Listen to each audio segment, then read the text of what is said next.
This happened a few months ago. I've been driving for Lyft for a few years now, and I usually stick to late night shifts. The roads are quieter and the tips are better, but there is a trade-off. Every once in a while, you get a story that sticks with you, and not in a good way. I'd always thought of myself as careful. I've dealt with my fair share of odd passengers, but nothing, and I mean nothing, even came close to being as strange as what I'm about to tell you. I didn't have a dash cam at the time, and that night was the main reason I installed one. It started off normal enough, just me and the odd sounds my car would occasionally make. I've got this beat-up 2005 Volvo, but it's reliable as hell.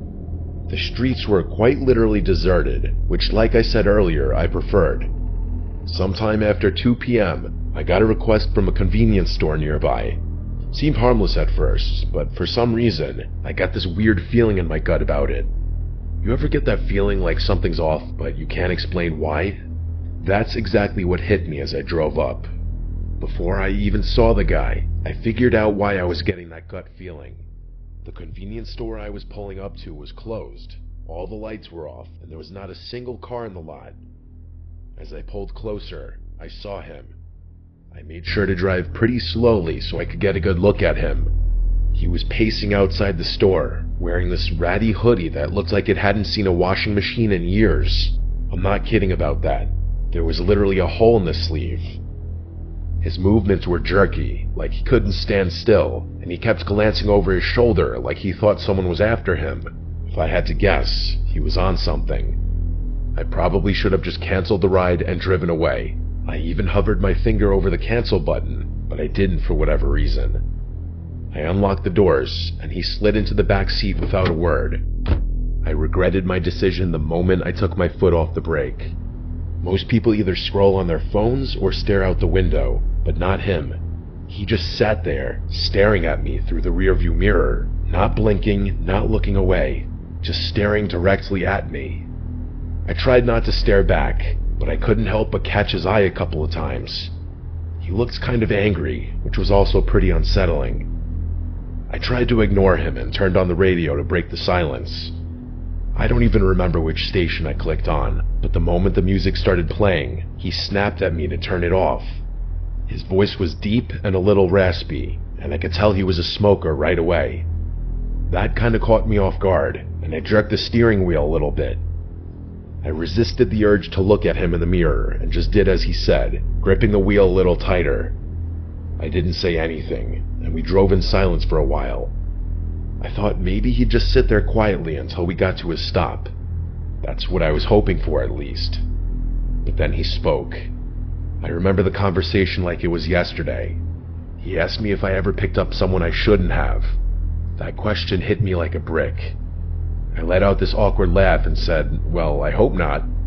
I was trying to keep it light, but he didn't react. He just leaned back and muttered something to himself that I couldn't hear.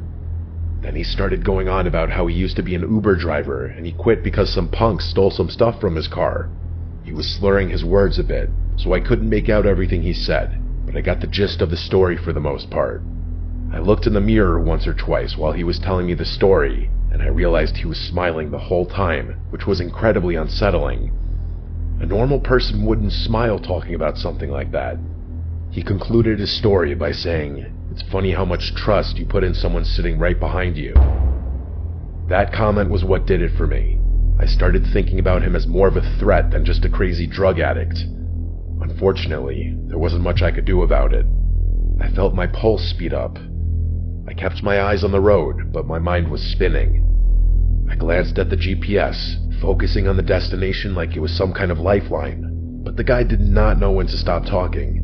He kept babbling about nonsense, some of it concerning and some of it just gibberish.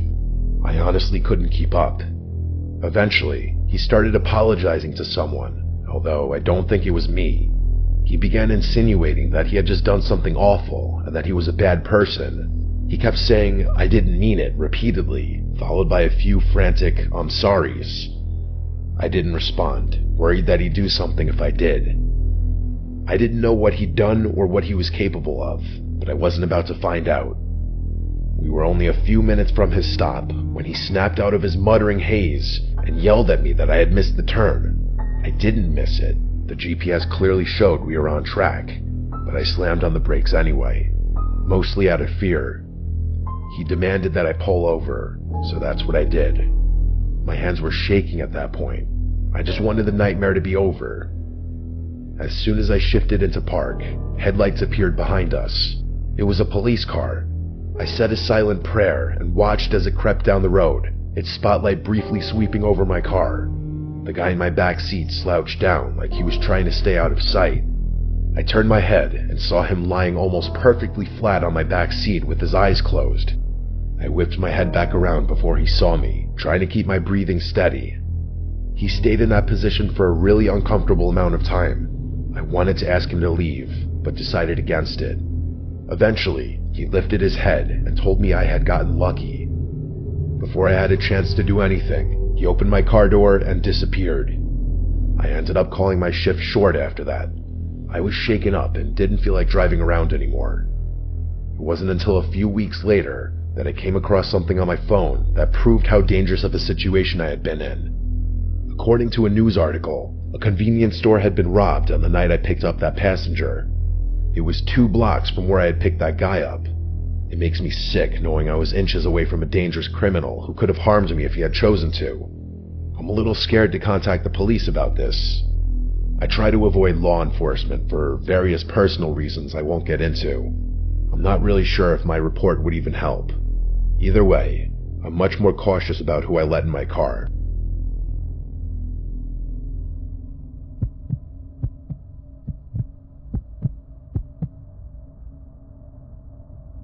I used to live in the city. The urban lifestyle is honestly what I always envisioned for myself. I'm not going to get into it, but after an extremely traumatic experience, I couldn't bear even the smallest noises. I began to hate noise in general. My psychiatrist told me I had developed a rare case of phonophobia, so that pins and needles feeling you get when your foot falls asleep. It's kind of like that, but in my chest, always there, like my body was bracing for something that wasn't coming. Every car horn or slamming door felt like a jolt straight to my nerves. I couldn't keep living like that. About 3 years ago, I found a cabin buried deep in the Pacific Northwest. I don't want to say exactly where it was for reasons you'll soon understand, but all I'll say is that it was somewhere in Oregon. It seemed perfect. Very few neighbors, no traffic, barely any cell service. What really sold me on it, though, was the lack of noise. It was just me and the peace and quiet. For the first time in months, I thought I might actually feel safe. The cabin itself was small but cozy. To be fair, it was exactly what the listing had promised. You could tell it had been built to last, with thick wooden beams and a sturdy stone fireplace. It smelled like pine and old books when I first walked in. You know, that kind of earthy scent that's almost comforting. Think like one of those old cabin-style bed and breakfasts, for any of you who have gone skiing before. The nearest neighbor lived about a 10-minute walk down a narrow dirt path. I didn't meet her right away, though. For the first few days, I just soaked in the silence. I'd wake up to the sound of birds instead of sirens, and at night, the only thing I heard was the wind brushing through the trees. It was like the whole world had pressed pause, and I could finally breathe again. I did all my work from my laptop, so there really was no need for me to connect with the outside world beyond that. About a week after I moved in, there was a knock at the door. The cabin obviously had no doorbell, so those knocks were something I'd have to get used to. I opened the door, expecting it to be my neighbor, and it was. It was a moderately old woman carrying a basket of preserves like she'd just stepped out of a Hallmark movie. She introduced herself as Michelle and told me she lived about 10 minutes down the trail, which didn't sound far at all until you factored in how dense the woods were. I mean, you could get turned around in there just looking for firewood. She was in her late 60s, with oddly long gray hair and these piercing blue eyes that made you feel like she could see right through you. She wasn't rude exactly, more like blunt. She welcomed me to the woods and extended the basket toward me like she was expecting me to take it. I didn't really have much of a choice. She was practically shoving it in my face. I know it sounds hospitable, but her vibe seemed a little off, if that makes any sense. I grabbed it impulsively, but I admit I had never been treated that way by a neighbor before. It wasn't anything crazy, but it wasn't something I was used to. I thanked her as I took the basket, and she looked at me like she was expecting me to say something else. I honestly didn't know what else to say, so I just smiled. She kept staring at me awkwardly, which confirmed my suspicion that this woman didn't interact with a lot of people. Eventually, she spoke. She said, and these were her exact words, which I'll never forget, "Always keep your lanterns full, your windows shut tight, and your wits sharper than your axe." It wasn't something a normal person would say to someone else. It was like she was reciting from a rule book. It honestly sounded more like a warning than advice. I nodded, smiled, and turned to go back inside. After shutting the door, I stood there in silence, waiting to hear her footsteps walk away. She didn't walk away for a good 45 seconds, which was probably the strangest part about the whole interaction. Despite the weird vibe, I did appreciate her kindness. She seemed reclusive, but not unfriendly, the kind of person who'd help you if you asked, but wouldn't go out of her way to pry. I told myself it was nice to know someone was close by, even if I didn't plan on needing her. I didn't even bother looking in the basket. I just set it down in the living room and forgot about it.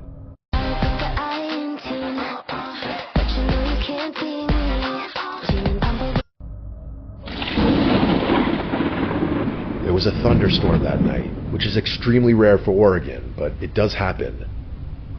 I lit a few candles and curled up on the couch with a book, trying to ignore the fact that the power was flickering every few minutes. Some of you might find that kind of isolation scary, but I actually loved it.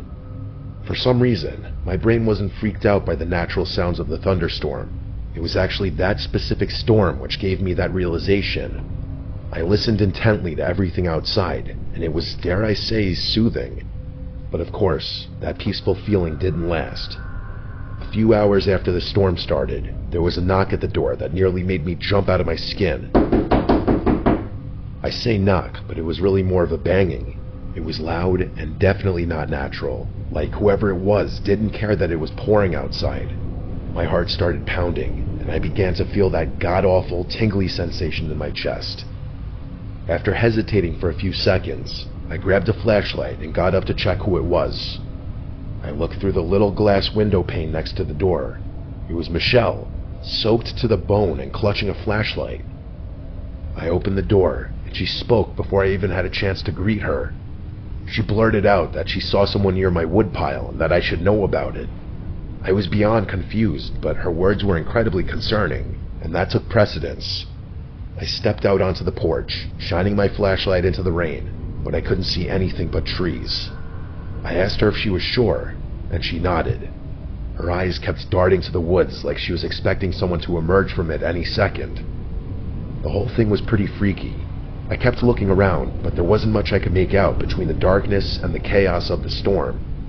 Before I could say anything else, she told me to be careful and began walking away without waiting for a response.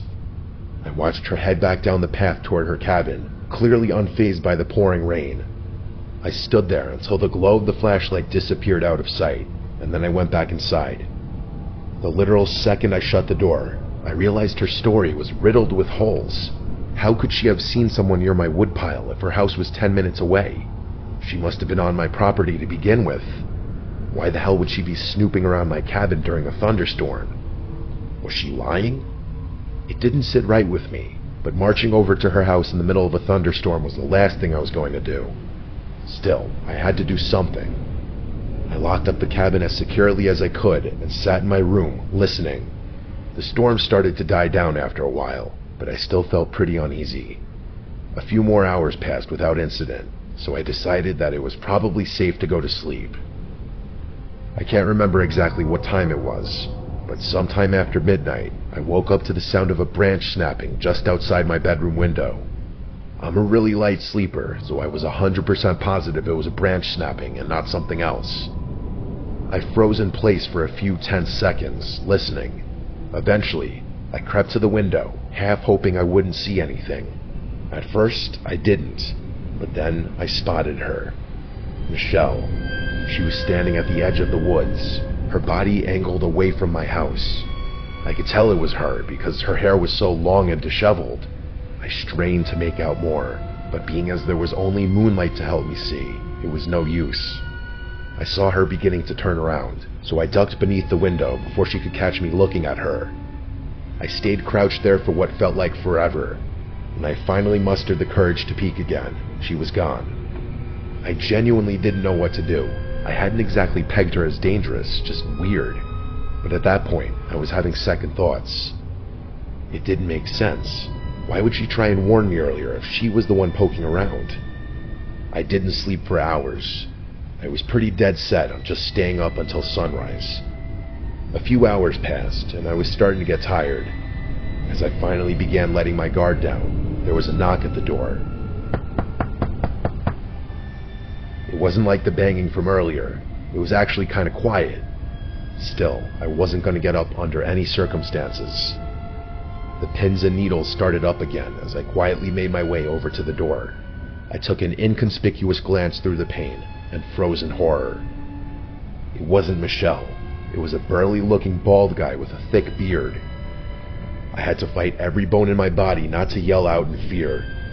The situation instantly went from a 6 to a 10. As quietly as I could, I retreated to my bathroom, locked the door, and called the police. As I was on the phone with them, I started to hear banging on the front door, like someone was repeatedly smashing it with a heavy object.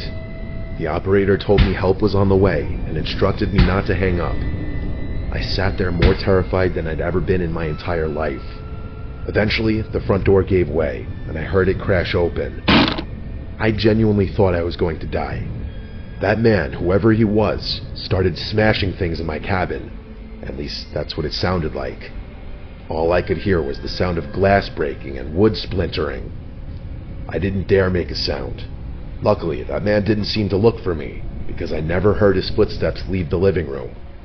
Eventually, the smashing sound stopped, and I was sitting in complete silence again. I had been fighting off a panic attack the whole time. To my surprise, the police actually arrived pretty quickly, but not soon enough to catch that guy in the act.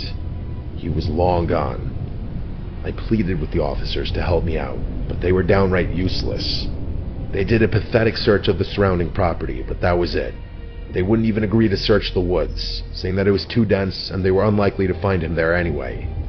I begged them to accompany me to Michelle's house at least, which they agreed to. When we got to her property, my jaw literally dropped. The entire cabin was abandoned. The cops confirmed this and said no one had lived there in decades. I told them they had to search it for squatters, but they told me there was no reason for them to do that. They tried to tell me that there was no clear signs of habitation, so it would be a waste of time. I damn near lost my mind when I heard them say that. I tried to argue, but they more or less told me that living in the woods was a risk I was taking and was not their problem. They left after that, which infuriated me. I obviously moved out of that cabin, but not before spending one more night there. It was awful, but I made it through without anything happening. Things have been good for me since then, but I still constantly think about this experience. Some of my superstitious friends have theorized that Michelle was actually a spirit that was trying to protect me, and that she was really just trying to watch over my property for whatever reason. I don't believe in the paranormal, so I think it's much more likely that two people, her and that man, had been squatting in that abandoned cabin. I just still don't understand why they decided to target me, or why Michelle would bother to warn me if she were planning on breaking into my house. I don't think I'll ever know.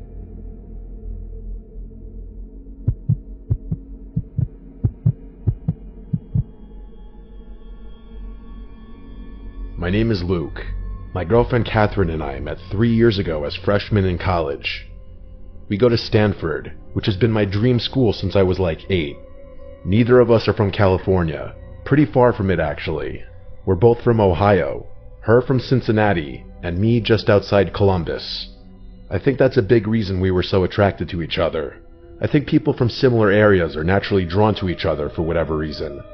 Stanford's not a huge school, but most of the student body is originally from California, so us being from the Midwest definitely differentiates us.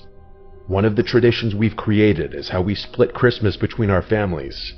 Catherine's popular amongst my relatives, so her presence is always appreciated and welcomed, damn near expected at this point. Since her house is just a 2-hour drive from mine, we decided early on to spend Christmas Eve with my family, who celebrates Christmas Eve night, and then drive through the night to her house for Christmas Day. Until I met her, I didn't realize that most families celebrate Christmas the day of, not the night before. Oddly enough, my favorite part of the holiday isn't Christmas Eve or Christmas Day though, it's that late night drive. It's become its own little tradition, something we both look forward to every year.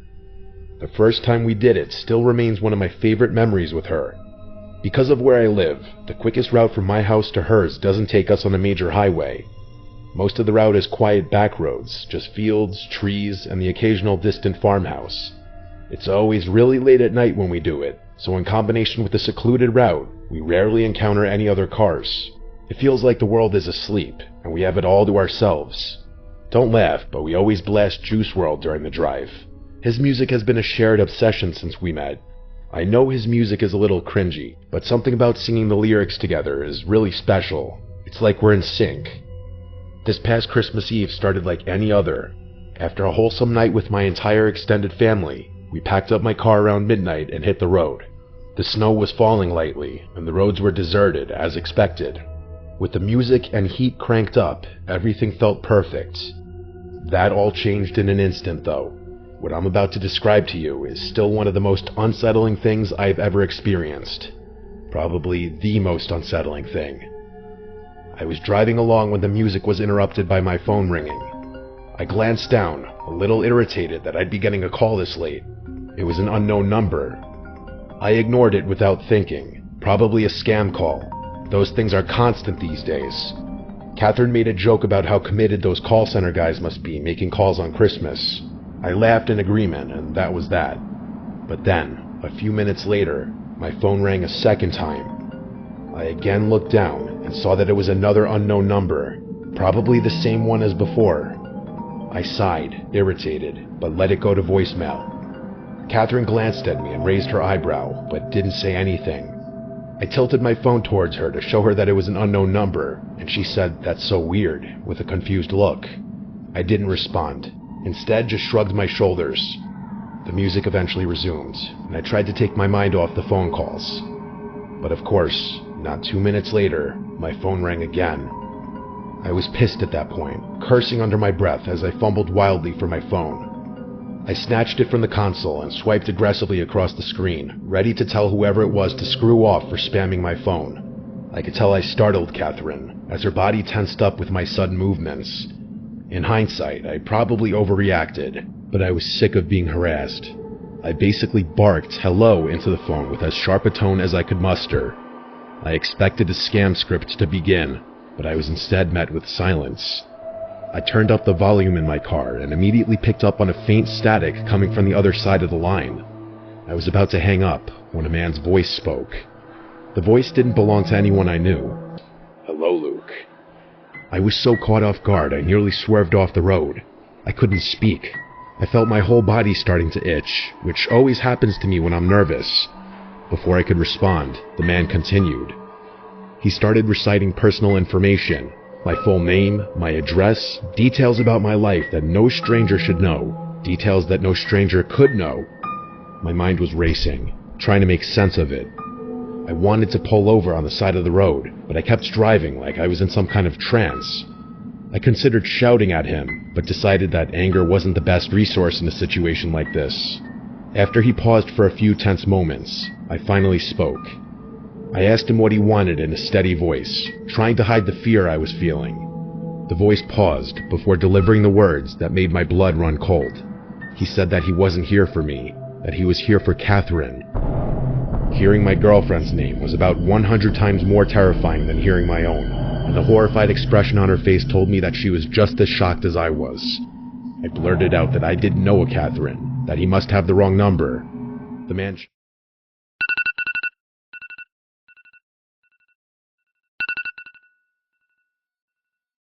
chuckled before saying, "She's sitting right next to you." That was too much for me. I pulled over on the side of the road. I had no choice. My hands were literally shaking in fear. I was about to say something when Catherine reached into my lap in one fluid movement and hung up the phone. Just like that. I literally screamed in her face, demanding to know why she hung up on a stranger that was making personal threats towards us. She didn't answer, just looked at me with wide, fearful eyes. I desperately tried to call the number back, once, twice, 3 times, but it never went through.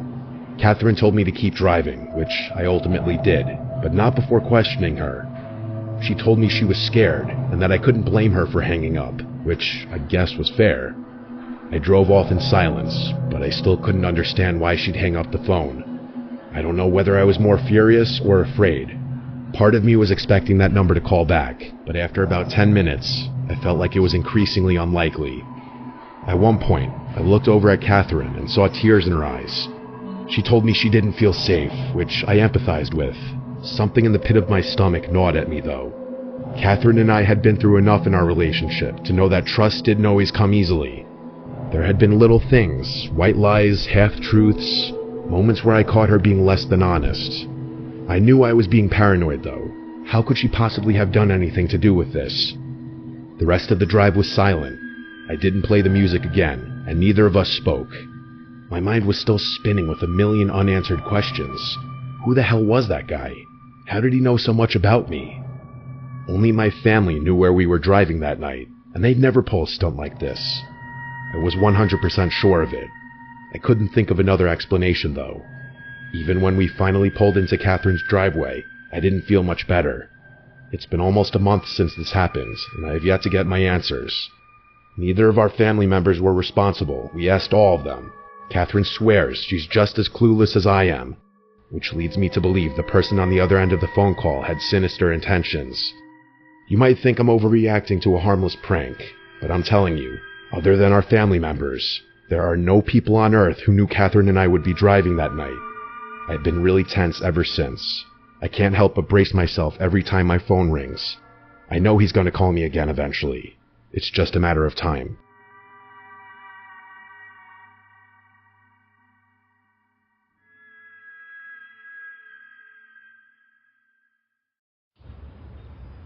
Ten out of 10 friends say you have to go to that wing place, and that pizza shop, and, oh, that noodle spot, which you have time for 0